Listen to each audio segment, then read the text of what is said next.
Lord Vader, Operation Andor is underway. Excellent. If we release 3 episodes per week, the Lorehounds will never be able to cover every episode. The Imperial forces will crush the rebellion before it begins. Stand by. We're picking up something on our scanners. Echo Squadron, reporting in. Delta Squadron, on your left. Tango Squadron on your 6. With Imperial forces coming in fast, we're calling all rebels to join the fight this season. Starting after the April 22nd premiere, you'll hear 3 full breakdowns for each week's episodes of Andor Season 2. Each podcast will be led by one of our squadron leaders, Elysia, David, and John. We'll be bringing in new and familiar voices to fill out the roster.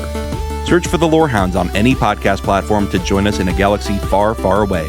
And don't forget to check out our season pass for even more content like our Holocron bonus pods. It's good news for anyone, except Darth Vader.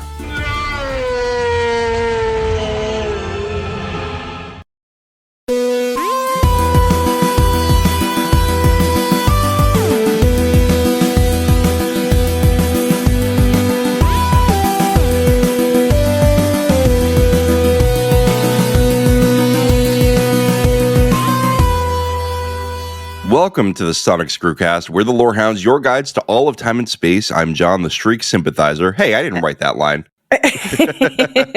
If you had written it, you would have said, and Kate did nothing wrong. That's true. The Kate did do nothing wrong. And I'm Elysia, sorting through my doctor-related PTSD. Welcome to our coverage of the BBC and Disney Plus series, Doctor Who. Well, Ian's not going to be here today, but you've got me and Elysia, and we're going to have a great time talking about an infuriating episode. Mm-hmm. Yeah, absolutely. Be sure to check out our past coverage if you've not been here before. We've done a ton of Who stuff. We did everything basically that's happened in New Who so far, plus the 60th anniversary specials. Yes, and there's a separate dedicated Sonic Screwcast feed if you only want Doctor Who stuff. But today we're talking about Season 2, Episode 4, Lucky Day, and of course, do you have the River Song warning? Oh, I don't have it on me. Oh, spoilers. Oh, no. We'll have Alicia's song here. So, yeah, spoilers today. You want to give the episode plot synopsis? Sure. This is the official plot synopsis. Ruby Sunday faces life back on Earth without the Doctor, but when a dangerous new threat emerges, can Ruby and Unit save her new boyfriend Conrad from the terrifying Shriek? What did you think of this one overall? Okay, so I gotta just be honest. RTD got me. Mm-hmm. Like, he totally got me. I was going down the road of, like, this idiot didn't take the antidote, and he's gonna just be causing everybody to die around him, and she's gonna have to leave him and be disappointed at the end. Yeah. And the Doctor will swoop in, or Unit will swoop in and save them, but a bunch of people will die, and then this guy's gonna be the shithead. And honestly, when he turns and he orchestrated the whole thing, I was like, oh, it's an interesting episode now. I was totally ready to be like trope, lazy. And then RTD got me. Mm-hmm. And I'm so pleased with that. Now, the second part of the episode where we're like playing by where all cards on the table, I thought that it was very on the nose, but I'm okay with that because we don't have a lot of media talking about this phenomenon. That is very much a part of our real world right now. This manosphere type of podcaster that is just like trying to make sure that everybody knows what it means to, what the truth is. The truth is underneath these denialists, these people who are conspiracy minded, and everything has to be some kind of wild conspiracy. And then when they're confronted with the truth, they still won't accept it, even when it hurts them. And to make that literal and sort of physical rather than, economically hurting them or socially hurting them, I think that is a brilliant way to put it all, again, like cards on the table. Yeah, he should have lost that arm, though. Maybe. Yeah, Kate did nothing wrong. Yes, we said it in the intro. I messaged you that last night. Kate did nothing wrong. I stand by it. It's funny. People are circulating old Who clips on TikTok, and I saw one of the fourth Doctor just snapping a guy's neck, and I was like, and people are like, 4 would have laughed at 10 and 11 being so like, I don't want to kill. I gotta watch some Tom Baker. Yeah, and literally, I literally just watched a bunch of The Curse of Peladon, which is a Third Doctor story, where he's doing a trial by combat. Yeah. Anyway. I liked that. So I was actually, I was really into the first half, unlike you. I liked that it felt like it was 2 horror episodes in a row. Obviously, that gets turned on its head for a bit. But then, yeah, I was absolutely infuriated for the second half, which obviously was the point. I said, is this RTG's season of exploring toxic masculinity? You know, pairing this especially with the first episode of the season. But I think you bring up a really important point about what toxic masculinity is. It's not just hurtful to women or to people outside their manosphere or whatever, but it is actually toxic to the people who employ it. But they're just, yeah, we'll talk about that more, obviously, because that's important to the episode. I liked... I'm not always like that into the unit storylines. I'm just like, yeah, okay. It's no Torchwood, but I loved Shirley this episode. Like I've liked her in the past, but this episode, her comedic timing was so on point the entire time. Like Kate at one point says, I checked my notes from that interview with you 8 years ago when she interviewed Conrad. And do you know what I wrote? And Shirley's like, I'd throw in a compliment. That was a great line. I loved that one. I loved when, they said, hot taser lady, and she's like, which one of us do you think she was talking about? She was great this episode, more Shirley. Yeah, and I remember, I actually thought of you when I saw her, because I remember you were in the finale of last season, you were like, where was Shirley this whole season? Because she shows up in the 60th, and she doesn't really come back. Yeah, I mean, and I guess, you know, obviously actor availability is a whole thing, but now they've introduced this huge revolving cast of unit people, and then it seems like some just come and go. So yeah. I'm glad to see Mel's over there. Yeah, at least they mentioned Mel, you know. Yeah, but then was the guy from the guy who's playing the kid from I forget what the anyway. I don't remember. But they just get them all in one room together sometime. I learned a fun fact this week, by the way, not really related to this episode, but I learned that Chandra, as in Belinda's last name, means moon in Sanskrit. So I just wonder if that will play a role at any point. That's interesting. And now we do know, we asked in episode 1, who told the doctor Belinda Chandra's name. Mm-hmm. And now we know. Oh, yeah. Close the loop. Yeah, that's true. Mm-hmm. I'm still wondering why the doctor was following Ruby in the Goblin Christmas special. Yeah, that's a good point. That's a good point. We've not tied up all the loose ends of this doctor for sure. Mm-mm. Nope. Tied with rope. He speaks the language of rope. Mm-hmm. Yeah. So many silly things in RTD too. We're really like stretching the science of Doctor Who a little bit. Yeah, I don't. So okay, I'm gonna do a tinfoil hat corner at the end again. But I was watching some classic Who this week, and it was so much sillier than what we have now. Oh, there's a ton of silly stuff. There's a really great actually arc that I watched recently called The Daemons, and that is I think at the end of season 8, and that's the Master literally using the occult to summon demons. Mm-hmm. And the doctor is just like, the occult is just science, but you don't realize it is. So yeah, we'll figure it out. Mm-hmm. And at one point they like tied the doctor in paper. Yeah. At least he didn't have to fight a plastic chair. That's true. That's true. Okay. Well, I think we've done our hot takes. Yeah. The synopsis. Do you want to alternate? Sure. You go first. The Doctor and Belinda are still trying to get back to the day Belinda was kidnapped from Earth. This time they get to the Earth part right, but they're a couple of decades too early. It's New Year's Eve 2007. They're informed by a young boy named Conrad Clark, who spent the rest of his life obsessed with that blue box they were in. Cut to 2025, and Conrad has found someone who's actually been inside. Ruby Sunday. A year before meeting Ruby Sunday, Conrad saw the doctor and Ruby hunting a shriek, and he is tainted by the shriek's pheromones, marking him as future prey. But when Ruby offers him the antidote a year later, when the shriek returns, he lies to her about taking it. He takes her away to a weekend in the countryside with friends and reveals to have been faking their entire relationship after staging an attack of the shriek that draws Unit in to investigate. Conrad is actually part of a group that believes Unit is lying and stealing tax dollars and wants to expose them. With the help of Jordan, one of his fans who has wormed his way into a job at Unit, Conrad breaks into the building, injuring Jordan with a gun when the analyst says the violence is going too far and live streaming the whole thing. Kate Lethbridge Stewart says that she will show Conrad's followers what they're protecting him from. She releases the shriek, knowing that Conrad is marked as his prey, and the shriek bites off his arm, but he gets better. Still, the damage to Unit's reputation is irrevocable in the public eye, and they lose their security clearance. The doctor shows up at the end for a final confrontation with the now jailed Conrad, but it's clear there are no winners here. Can I say just on the end part? Mm-hmm. I've been lurking on the Doctor Who subreddit. You know, I can't say anything because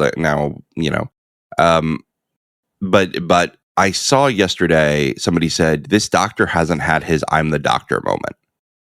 Like he's not had the moment where he goes up to somebody and is like, "I'm the fucking doctor," you know? Has he not? I thought we were talking about that last week. You think he did last week? No, I don't know. Well, anyway, yeah. I think that this confrontation with Conrad was pretty close. Yeah. He was like, "You don't get to decide these things. You're just a weak man." Like, I actually thought he showed this darker, more aggressive side of the doctor really well in this scene. Question though, from that opening scene when the doctor gives Conrad a coin, what is that coin about? What was it? Like at first I was like, is it a quarter? No, it's not a quarter. Do you think it's 50 something? pence.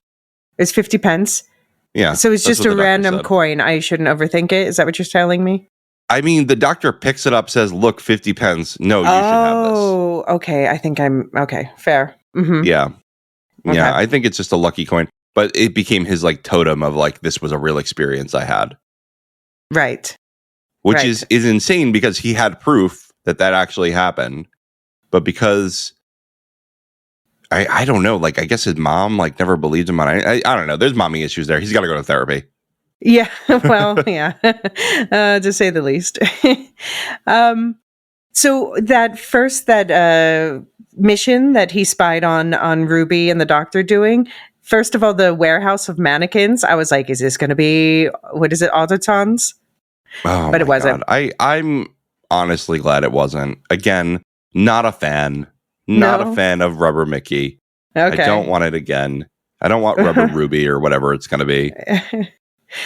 But the shriek, it looked to me very much like the Ghostbusters terror dogs. Are you a Ghostbusters fan? Yeah, I like a good Ghostbuster. Yeah, that's a pretty good call. Yeah, so I was calling them terror dogs in the notes until I knew that they were called the shriek. So Ruby drops some lore. She says the shriek live in a pocket dimension and once a year leave the hive to hunt. That convenient pocket dimension thing coming back. And their hunting style, they hunt at night. Lights start flickering at first because they affect electricity with their background radiation. And they let you catch on a glimpse because they feed off fear. So this feeding off fear thing actually goes in along with my tinfoil hat corner we'll talk about later. Okay. That's interesting. Yeah, the shriek, I mean, cool villain. I did actually appreciate the use of them. This idea of like, okay, he is locked up, but Kate's going to be like, I like it because Kate didn't pull a gun on him. She said, "You think I don't protect you from anything? Right. All right, I'll stand back." I'll go ahead and not protect you. Like you say, I do. Yeah. Yeah. And look, this was written written and shot and edited far before our current political climate. And I don't want to talk directly about our political climate, but I do think that there is a level of people assuming that the government does nothing and that like we could just slash things and nothing will happen. And then when Right. those things disappear, you're like, oh, why isn't this thing happening? Yeah, I mean, And I don't think it's far before. I think it's been going on for a very long time. It's just gotten worse recently. Yeah, well, but I mean, like, it's on the nose now. It's very Like, honest, it just happens to be really on the nose for this current moment. I don't know. I don't know that it's accidental that it's on the nose. I feel like Russell T Davies is like, I have things to say, and I'm going to use this show to say them. No, I think you're right. I think great writers, and I think RTD is a great writer. Great writers put their finger on the pulse and they go, what direction is this going? Right. In a year, is this still going to be relevant? And he was right. He was very right. I also think, I wonder, it's good that we have both, two genders here talking about this, because I think I had a different experience with Conrad than you did. When as soon as I met him, I was like, oh no, this guy's going to be trouble. And I was immediately anticipating that he was using her and going to turn, because it was just very, I've definitely dated that guy before, where you just like, he's saying all the right things and you're like, this is not real and this is going to blow up and he's going to be faking the whole thing. Because he seemed all like nervous and excited and clumsy and cute and like, nope, going too well. Yeah. But then they almost got me for a second in buying into the relationship when they went to that weekend away. They went to that village, and there's that moment where like they decide they're boyfriend and girlfriend, and then they kiss. Cute. And the cinematography, they like blur out everything around them, so it's really just about them. But yeah, he was interesting. So I thought at first, so I was like, okay, he's going to turn and be awful and just be using her, and something about Unit, because he kept asking about Unit and saying he tried to interview and they ignore him and stuff. And then he said the thing about like, oh, I didn't take the antidote that you gave me because I can be strong like the doctor. And I'm like, oh God, okay. At least he's not the kind of awful I thought he was, but he still is awful and she needs to run. And then it turns out he was the kind of awful I thought he was in the first place. Oh my God. That's really interesting though, because I was like, I think the fact that he was like a kid, got the coin and then grew up, and it did seem genuine to me. Like that got me. That part got me. But you're in the corner going, don't trust him. Yeah. I mean, he was, even as a kid, he seemed like a kind of a little shit. But then we saw immediately whatever's going on with his mom obviously affected him in some way, because his mom called him a liar immediately. And then later in their dinner date years later, he says his mom died of liver cancer, which I don't know. I guess I bought it at the time. We find out that that's not true. And then I was so nervous when she left that dinner and she was like, I told you things I haven't told anyone. I'm like, oh no. What did you tell him? Yeah. Told him everything about the streak probably, and a bunch of Unit nonsense, doctor nonsense, and all things he considers lies. Can I ask you, do you think he actually thinks that they're lies, or do you think that he knows that he's lying? I mean, that's a big question. I think Kate is right in that deep down, on the one hand, I don't think he believes it, also because why is he still carrying around that coin so many years later? And obviously, when it comes down to it and the shriek is released, he's like, help me. But then at the same time, why did he not take the antidote? Like, you would think nobody would have seen him take the antidote, and then he could have, quote unquote, proven that it's not real, because it wouldn't have targeted him in that case. But I mean, it could be. I think humans are just very complicated, right? Like, he could deep down know that it's not real, and also like maybe he did buy into his own lies, but then it's like no atheist in foxholes kind of thing. Like, you are face to face with this monster. Yeah. Are you still going to deny it? Like, even if you believed beforehand that it wasn't real? Yeah. I mean, and I just also wonder about the people who are the people at home, who are watching his live streams when he breaks in at the end and stuff. And they see him, first of all, struggle with the other analyst guy with the gun and, ultimately shoot him. And then And also, even just the fact, like, when he tells Ruby what's up, he says, I've had to listen to your stories for weeks now, but put up with your insecurity and vanity, listen to your tedious piano solos, and get smothered in lip gloss. It has been a chore getting to know you. And I'm like, who watches someone speak to someone else that way and says, like, oh, that's my guy? I don't know. I mean, I don't want to talk about real world politics, but there are plenty of people in this manosphere who villainize someone, especially women, who will villainize a woman and then say vile things about them. And they're like, yeah, all the audience goes, yeah.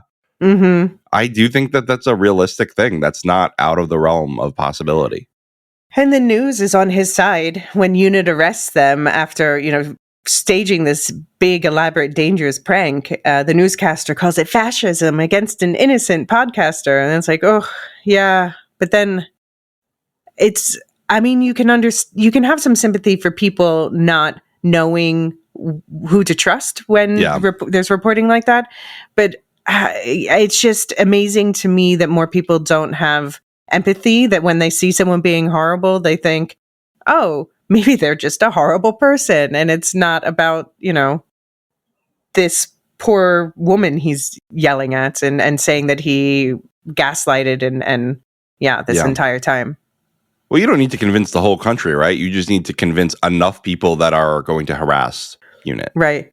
Well, so we find out, first of all, about the mom, find out she's not dead, and he's bought her a villa in South France, paid for by Conrad. So I do wonder, what sort of imprint his mom left on him. He obviously kind of worships her, and she wasn't giving him the time of day in the flashback. But then we find out he has 80,000 paid subscribers and 3 properties and doesn't pay taxes. When do you think we'll have 80,000 paid subscribers? I don't know. Should we start being like really hateful? That's the thing, is like, why is it that if you are really hateful, that does seem to draw a big audience? Because as Palpatine knows, letting the hate flow through you does feel good in the moment. Right? Yeah. Like it can feel good to be like fired up. And like it felt really good to hate Conrad in this episode. I'll say that. Like I'm watching him, and when Kate lets out the shriek, I'm like, get him. Yeah. Just a fun quote unquote Easter egg is that when they found that the analyst was the one who was the inside man for this, Jordan Lang, one of the things they said he had all these subscriptions to all these right-wing conspiracy sites, and one of them is Albion TV. And Albion, we last heard of last season, was the political party of that Welsh politician, Roger ap Gwilym. Oh, that's cool. That's cool. That Ruby stopped from becoming prime minister. Yeah. Yeah, I do wonder about that analyst, Jordan Lang. Like, first of all, he works at UNIT. Doesn't he already know this stuff is real? But he's the one who had a bit of a redemption arc. I guess we probably won't see him again. It was just for this episode. They're certainly not going to give him that job back. Right. Yeah. I mean, this is, all right. I have a couple background check questions here. Okay. Fine. UNIT's not looking into like the personal spending of its employees. Like, I guess that would be pretty invasive. But as far as Cherry Sunday, Cherry Sunday is trying to cyberstalk Conrad. He goes by his real name on the podcast. She doesn't come up with like the first Google search. It's like Conrad. What's his last name? I don't remember. Think tank. Like Clark, maybe she doesn't know what that means, or maybe she's bad at the internet. But like, it seems like that would be the first Google search. Yeah, well, they did say Instagram. They did say Instagram, so maybe she's only on Instagram. But didn't UNIT look into him before Ruby was on his podcast and started talking about stuff? I don't know. There's a lot of questions like that. And like, how did Ruby think that this other podcast was a real thing? Like, how many years has he been putting on this persona? What kind of long game was he playing? Or is it just since the prior year? Yeah, look, RTD is playing a little fast and loose, but that's Doctor Who. Like, you just got to go with it. Yeah. Yeah. I did like, though, that we got to see, it was nice seeing Ruby's family again. And now she's got like her whole mother huddle going on. She's got Carla, her adopted mother who raised her, Louise, her birth mother, and Cherry, her, Carla's mother, her grandmother. So that was really nice. And they all just wanted, it just reminded me of my family. Like, they would be the same way. And they'd be like, oh, it's just so nice to see you happy. And I'm sitting at home watching this being like, run away, Ruby, run away. Yeah, I love the Sundays. They're a lovely little family. And it was nice to see Cherry at the table and not in bed. Yeah, that's true. I didn't realize she was mobile. Yeah, I guess she doesn't leave the apartment, but I guess she can leave bed. So that's good.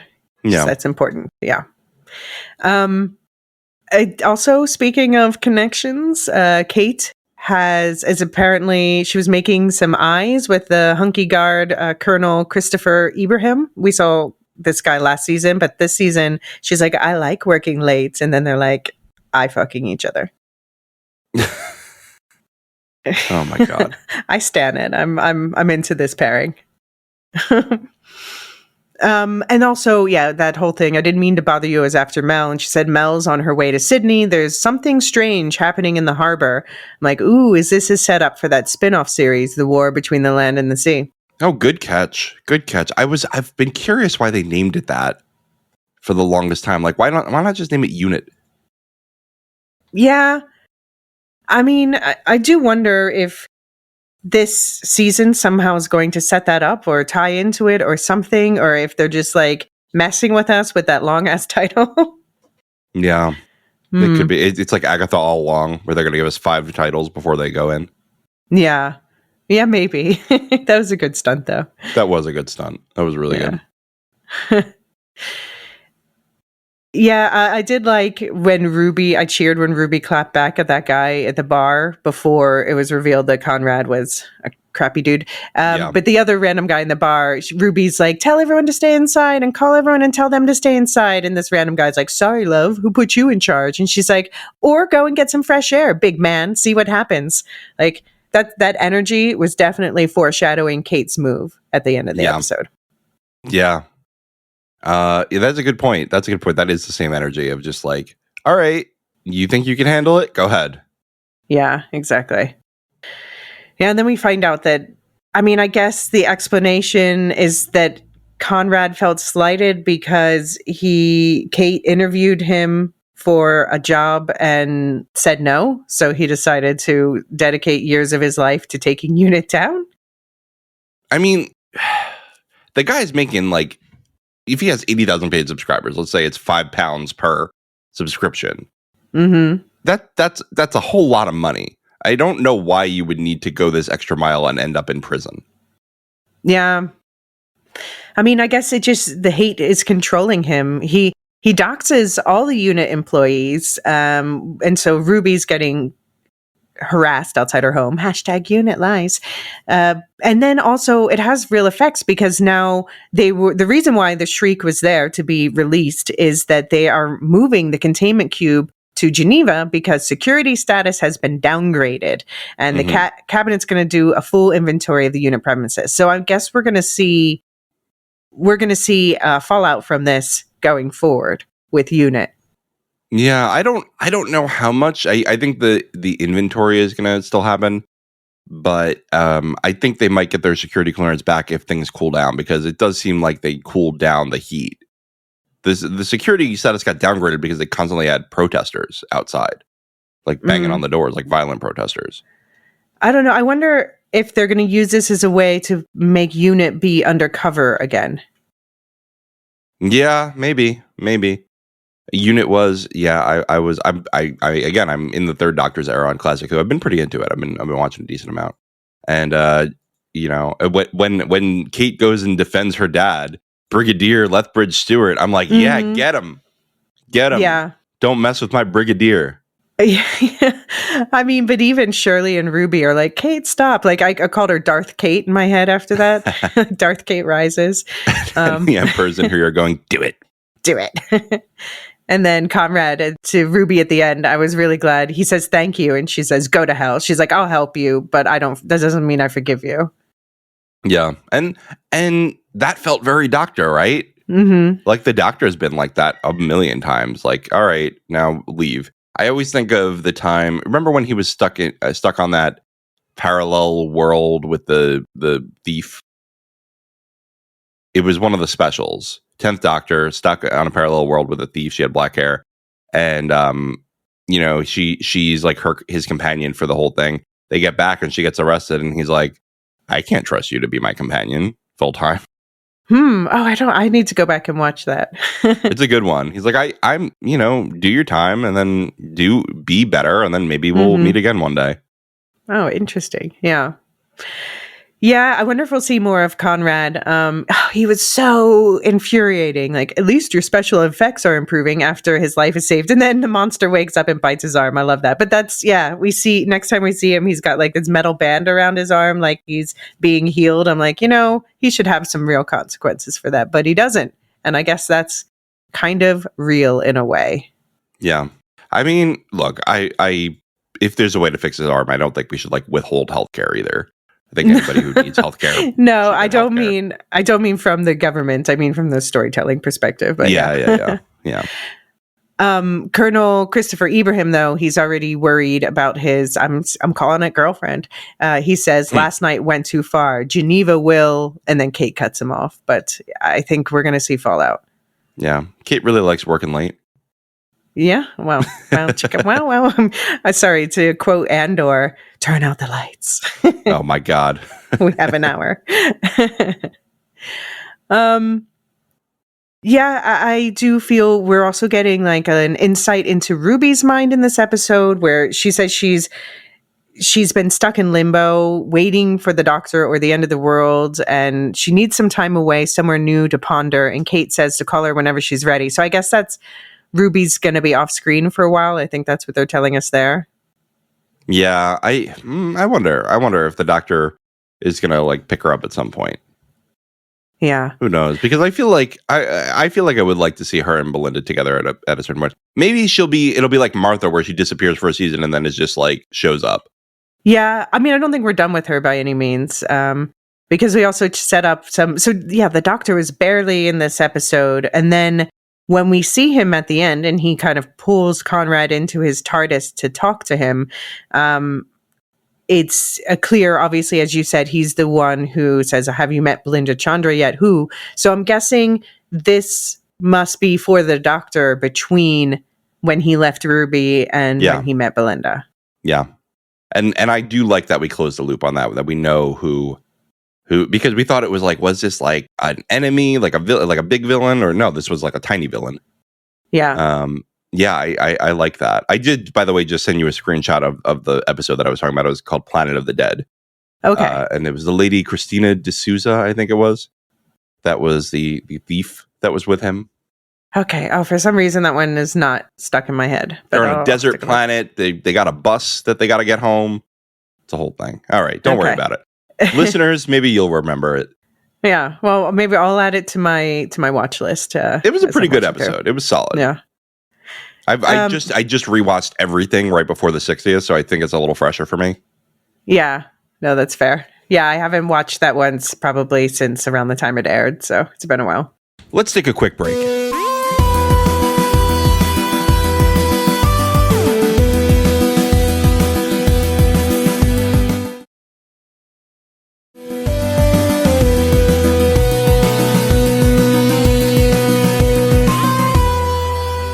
So the Doctor gives a big speech. Do you want to read it? The Shriek is back in its hive. No need to thank me. You have to be invited into my TARDIS, Conrad, to be special. But you're special for all the wrong reasons. You see, I am fighting a battle on behalf of everyday people who just want to get through their day and feel safe and warm and fed. And then along comes this noise. All day long, this relentless noise. Cowards like you, weaponizing lies, taking people's insecurity and fear and making it currency. You are exhausting. You stamp on the truth, choke our bandwidth, and shred our patience because the only strategy you have is to wear us down. But the thing is, Conrad, I have the energy to burn, and all the time in the universe. Yeah, I definitely identified with like the exhausting and all you have is to wear us down. So that was a powerful last line for me. I mean, my wife and I have conversations all the time of like, how do we stay informed and connected to everything, but not like fall into despair or exhaustion? Mm-hmm. We need the doctor. Yeah, find a doctor. Can the doctor come here, please? Yeah. Don't you think they look tired? Yeah, but Conrad, he doesn't want help. He's like, what is this, an intervention? Are you here to save my soul? Like, well, yeah, maybe. I don't know. Can I? Is it possible? Are you open to that?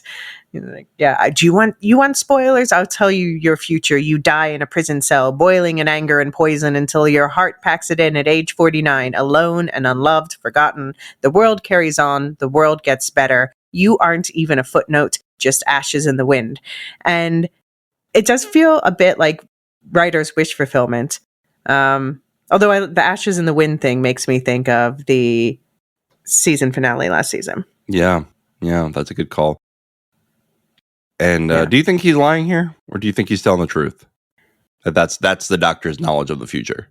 I mean, I guess if Conrad's already in prison, maybe that is the truth. Although the question is, can the future change? I mean, we know it can. Yeah, we know it can. Yeah. So does it matter if that's what Doctor sees in one future? Yeah. And of course, then we have Mrs. Flood letting him out. So, I mean, look, he could go back into prison easily. Yeah. They got OJ on tax fraud in the end.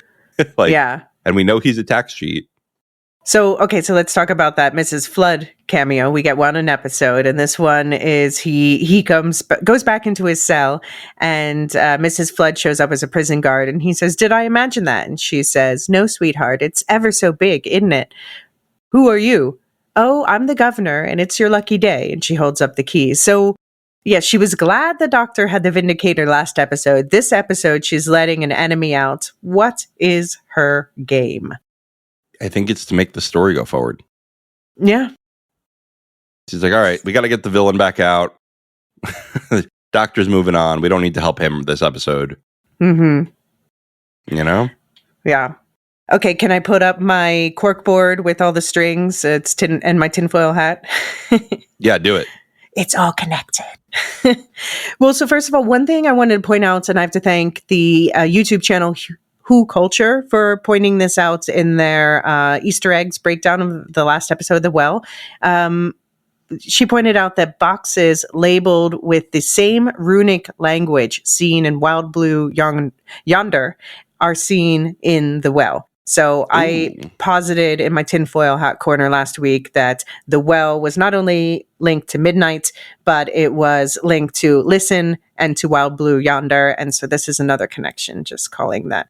And I said that I would watch through some other things this season to see if I saw more connections and stories that looked connected on the surface. So this is why I dove back into Classic Who. I watched seasons 2 arcs from seasons 19 and 20. So the third arc from season 19, episodes 9 through 12. It's the Kinda arc.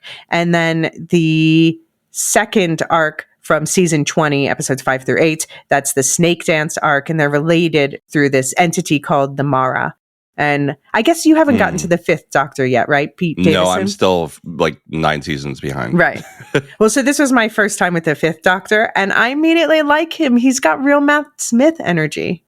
Okay, that's good. I've heard that he did a good job, but he had such a hard time replacing Tom Baker because he was just so beloved, and Tom Baker was the Doctor longer than anybody else.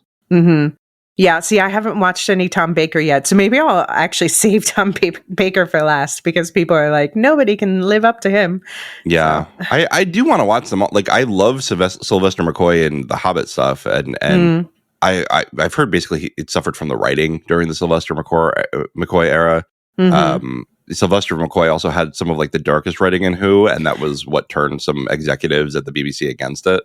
Wait, which number was Doctor. He was the last one before cancellation. Okay. All right. We still have to sometime do that 8th Doctor movie. We should, yeah. You know, that's an easy one because it's just a movie. Yeah, exactly. But he, why can't I think of Paul McGann, the Eighth Doctor? He's done like a ton of audio dramas, and now he's like some people's favorite Doctor because of it. Yeah, I mean, I have to say the audio dramas that I have listened to, I've loved, and I know there's so many more out there to dig into. I listened to one really good one with David Tennant and Tom Baker together. Oh, cool. Yeah. Oh, cool. Yeah, it's fun. And it's fun. It's fun to watch David Tennant like pretend he's not the Doctor for a minute because he's like, I shouldn't tell you. Okay. Yeah. So one of the things that also had these audio dramas is I saw there were books, there are tie-in books too. Oh my gosh, I could go so deep, but then I'd have to spend less time going so deep into like Star Wars and stuff. But anyway, but the reason why I watched these 2 episode arcs is because there's this snake-like spirit entity called the Mara, and they were name dropped last season as one of the Pantheon. And yeah, it's basically these Mara possess people, and they have a lot of things in common with these entities that like the Not Thing and the, what was the name of the ones last week, or anyway, yeah, these mysterious entities. They are malevolent, they're mean-spirited, and they like to toy with people. There's a few things that made me think there might be an overlap. One is in the Kinda episode, the Doctor and another go into a dream world, and there's a clock counting down from 11:55 to 12. The Mara are said to inhabit the dark places of the inside, and they are defeated by looking into mirrors. They're surrounded by a reflection of reflections, because what is the one thing evil cannot face ever? Itself. And so that reminds me about how in the last episode in The Well, the Doctor is like, oh, it can't look in the mirror, it's smashing all the mirrors. And, and then he makes that Mercury fall to try to fight it. Seems like Gorgon rules too. Yeah, okay. Yeah, a bit. But then I have to say, in Snake Dance, the second one, they say the mirrors don't work because the mirrors have to be in a circle. So I'm like, Snake Dance kind of undoes some of the interesting things that connect with Mara. Snake Dance is set 500 years later on another planet, and they're coming back. But then we do see Tegan is the companion who gets possessed both times, and she starts messing with people for fun. Yeah, there's these great mind eyes crystals. But anyway, they say fear is the only poison because the Mara feed on fear to grow. To destroy the Mara, you must find the still point. And yeah, I think this fear is the only poison thing is going to come back. But in the original arc, there's some Wheel of Time tie-ins. Not really. but they say, wheel turns, civilizations arise. Wheel turns, civilizations fall. And I suppose this happens many times. Of course, it is the Mara who now turn the wheel. The Mara who dance to the music of our despair. Our suffering is the Mara's delight. Our madness, the Mara's meat and drink, which reminds me of the Aelfin from... Yeah, I before I read your note, I actually thought that as you were reading. Yeah. So that's funny. And then the curse of time, it is the Mara that restarts the clock. So anyway, that's a fun aside. And the other fun aside is people complaining about the look of the sonic screwdriver right now need to go back and look at this like sonic screwdriver then, which looks like basically like a cash register with string tied around it. Yeah, we had sonic sunglasses in the 12th Doctor's era. Everybody chill out. Yeah. But okay, so tying back into the Mara thing from last episode in The Well, the Doctor says, and now I'm talking to that thing behind Alice Fenley, you stone cold murderer. If the thing behind you always gets destroyed, what if the thing behind you is you? And Belinda responds, it'll see itself. So this ties back into the whole mirror thing that we saw in this. And so what I think, I found a name for it within Doctor Who lore of what I think these interconnected entities are, and it's a psychovore. A type of creature that feeds on life or psychic energy, also referred to as mind eaters and psychic vampires. To quote the Doctor Who wiki on this, psychovores evolved on worlds with improbable ecologies where life drained life in a chain of vampirism until only a single creature was left, where natural selection turned back on itself to produce a creature that fed on life itself. The victims of psychovores were left as transparent husks that disintegrated when touched, which again reminds me of the dust in the wind from the last season finale. Yeah. Huh. You've got a great tinfoil hat here, and I do think RTD is willing to bring back Classic Who. We know he is because he did Sutek last season. I would be very interested if he brought back the Mara. This sounds like a great. I mean, villain. he name dropped them last season, so this is why I went down this rabbit hole. Yeah. So all right, taking off my tinfoil hat for now, but I will continue watching other episodes. Don't put it too far. Yeah, I listed a bunch of episodes that I had an eye on in the last episode, and I've added a couple more since to the list. So I'm gonna just start watching a couple more and see if I see more overlaps, and then have RTD disappoint me. But no, I really think there's something there. All right, I'm looking forward to you donning the hat again next episode. Okay. I'm enjoying these segments quite a lot, so please keep doing them. It's great for me too, because I'm going. You're just telling me about an episode I'll add to the list, but I forget a lot of the older stuff. And this stuff I obviously had never watched before. So yeah. There's a lot of like crazy monsters, and man, when people complain about the design of the monsters in New Who or New Who, yeah, I look up the Curse of Peladon, the Alpha Centauri. Mm-hmm. I mean the first of all, it's just a person speaking in a falsetto. That's like their whole thing. And then the way they look, oh my God, I'm going to copy and paste. Please, everyone, it's the first image in Google searches. I'm going to copy and paste an image for Elysia now in our chat. Don't ever complain about the looks in Doctor Who. It's not. This is not a show that it is looks going to like have. a bug with penis arms. A Okay. one-eyed bug. Let's wrap this episode up. We have an Jordan. feedback for you. Yeah, Jordan, will you save us? Should I do the French? Yes, Québécois. of course. Salute, mes amis. Salut. Just finished watching the third episode in time to listen to your coverage, Motivating Factor. Though basing in nature, I really love this episode, and I feel like we are truly back to some of my fave Who. Though most episodes of Who can be uplifting, providing a hopeful outlook of humanity, the Tennant episode of Midnight was one of those brilliantly written episodes that, quite frankly, leaves you feeling shitty and depressed at the end of it. I think both Davis and Moffat had a knack of exploring those two extremes of hopeful humanity versus self-destruction humanity. And so I was happy for the callback in this episode and its new portrayal of those themes via the Captain and Cassio. It gives Who a depth beyond just the timey-wimey shenanigans. I really hope the viewing numbers go up, as frankly, Ncuti Gatwa is cooking. Don't think I ever remember a doctor slipping so naturally into the role. Also, Davis's response to people complaining about it being too woke by basically saying, and I'm paraphrasing here, "Fuck you all, it's 2025. What does that even mean, you Neanderthals?" was brilliant. Okay, on to some cardio and your podcast. Merci énormément. I don't know. For your coverage of this show, especially with so much fantastic TV going on. P.S. John, your Andor promo is just flat out brilliant, man. Sinceramente. Bravo. I agree. Well, thank you. I appreciate that. Nobody's commenting on our cutesy Andor intros, and I am offended. Cheers and merci, Elysia and John. I almost said Jean because I'm in French mode. P.S. Post-podcast listen, please don't bring Rose back like ever. Similar to John, I did rewatch prior to the 60th, and I went from a Rose fan to a Rose hater. It's insane how selfish, self-centered, and just flat-out rude Rose is. She is truly an awful person. That said, bring back Clara. I had the opposite reaction and new appreciation on my rewatch regarding Clara. Justice for Clara.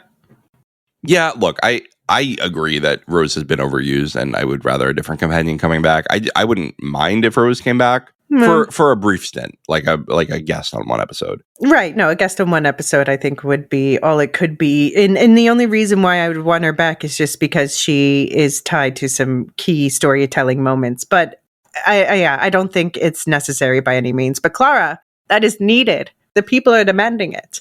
Yeah. There's at least 3 people, you, me, and Jordan. There are dozens of us. Yeah, I rewatching Rose, I think I said this at the time too. Like I too was like, because the first time I watched it, I was 19, right? Mm-hmm. I was 19 and I was Rose's age, and this like impulsive person seemed very familiar to me. And watching it when I was nearing 30, I was like, oh, that's not great behavior. And so I was a little jarred. I think justice for Clara, justice for Bill. Bill's still out there. Bill can come and have superpowers and come on in. I want Amy and Royer to stay gone because they had a perfect ending. Yeah, they were one of the best overall long-term arcs, but yeah. Like I would love to see them again, but it has to be from. Well, they could do it from like the middle of their arc. Like he goes back to the planet while they're alive, but before they met him or whatever, you know. Yeah, before their end of their story. I don't even know. They explain that so wishy-washy of like, he can't land in this year of New York. Could he take a plane to New York after landing in London? Like, well, this is what people keep, and I guess they make a tongue-in-cheek reference on the episode where can't he just land a few days on Earth a few days before this happens and go back in time? Which, by the way, it's interesting that so the Doctor version who shows up in this episode was not from the current timeline, because apparently maybe there's something keeping the current Doctor away from this Earth. Right. But this is before the problem started. I don't know. Yeah. I don't know what's going on. Okay, so next week, if you don't want to, this is just from what we saw in the credits, skip forward once if you don't want to hear it, but it's going to be called The Story and the Engine, which is very interesting for our Mrs. Flood theories. And we're going to Lagos, baby, and we got a space spider. So I immediately was like, I know only the most basic things about African folklore, sadly. I would love to know more about it, but I'm like, Anansi, that's a spider being. And I looked it up. I'm like, well, okay, that's not Nigeria.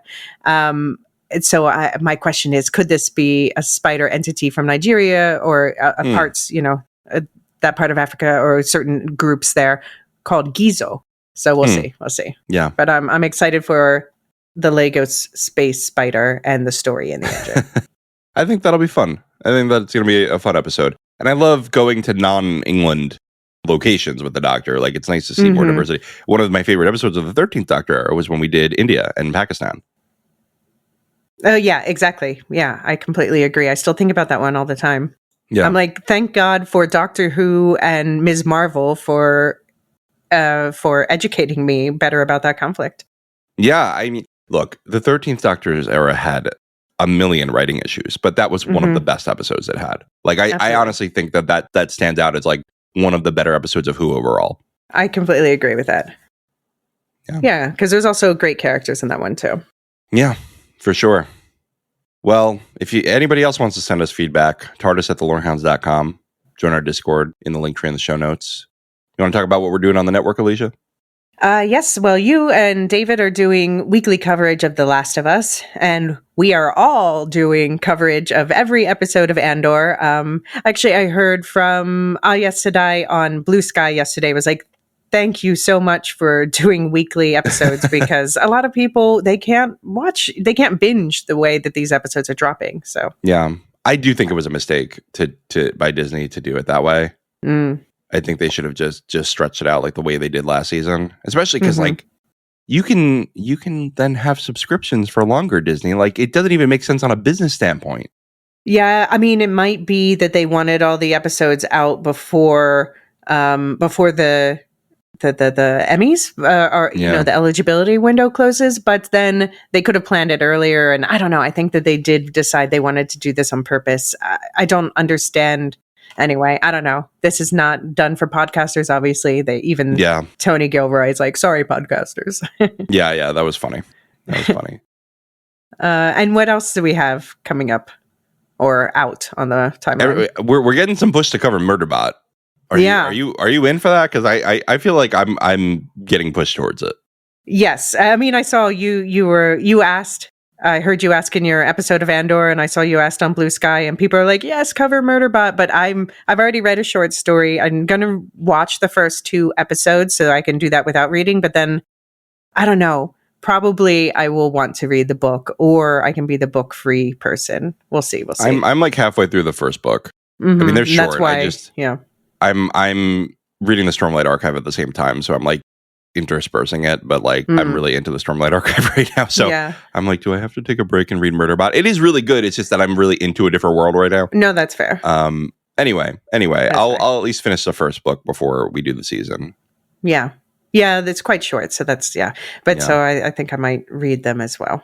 Yeah, and I'm sure it'll be a lot different because the books, there's always adaptation differences. Mm-hmm. All right, and I feel like it's more of a vibe than like plot twists too. Maybe I'm just not that far into it. All right. If you want to support us directly, go to Supercast or Patreon, and that's in the link tree. You can get ad-free access to our podcast and bonus content like Second Breakfast and 11Z's. We're doing A Real Pain this month. Mm-hmm. That's leftover from April, but this is our April one. It's been busy, so it has been busy. So we'll have 2 this month to make up for it. And there's bonus Andor and Wheel of Time content too. Yeah, and House of the Dragon and Rings of Power and all that stuff. And do check out the link tree in the show notes for links to all of our affiliates. We've got Nevermind the Music, which I didn't realize. So they did a couple TLC episodes, and I learned things about Left Eye and what happened with her. I was not aware of all these details, but I didn't realize that we are around the anniversary of her death. Oh, I saw someone thank them for releasing those episodes right now. I saw Radioactive Ramblings just released a new Fallout lore episode. And, of course, check out Rings and Rituals, Properly Howard Movie Reviews, We'll Shift Dust, and the Star Wars Canon Timeline podcast. And then I think you have some more thank yous. Our long list of companions. Yeah. Discord server boosters, Aaron K, Tiller the Thriller, Dork of the Ninjas, Dude71, Athena A, Tina Lestu, Nancy M, Ghost of Perdition, and Radioactive Richard. And our lore masters, Samartian, Michael G, Michelle E, Brian P, SC, Peter OH, Adam S, Nancy M, Doof71, Brian 8063, Frederick H, Sarah L, Gareth C, Matthew M, Sarah M, Andra B, Kwang Yu, Deadeye Jedi Bob, Nathan T, Alex V, Sub-Zero, Aaron K, Dally V, Mothership 61, Gnarls, Kathy W, Lestu, Jeffrey B, Elisa U, Neil F, Ben B, Scott F, Stephen N, Julia F, Kali S, Ilmariel, /Tim, and Adrian. Thank you all for all your support, whether on Discord or as our top tier subscribers on Supercast or Patreon. We'll see you next week for more TARDIS adventures. See you next week in Lagos. The Lorehounds podcast is produced and published by The Lorehounds. You can send questions and feedback and voicemails at thelorehounds.com/contact. Get early and ad-free access to all Lorehounds podcasts at patreon.com/thelorehounds. Any opinions stated are ours personally and do not reflect the opinion of or belong to any employers or other entities. Thanks for listening. Lord Vader, Operation Andor is underway. Excellent. If we release 3 episodes per week, the Lorehounds will never be able to cover every episode. The Imperial forces will crush the rebellion before it begins. Stand by. We're picking up something on our scanners. Echo Squadron, reporting in. Delta Squadron, on your left. Tango Squadron, on your 6. With Imperial forces coming in fast, we're calling all rebels to join the fight this season. Starting after the April 22nd premiere, you'll hear 3 full breakdowns for each week's episodes of Andor Season 2. Each podcast will be led by one of our squadron leaders, Elysia, David, and John. We'll be bringing in new and familiar voices to fill out the roster. Search for the Lorehounds on any podcast platform to join us in a galaxy far, far away.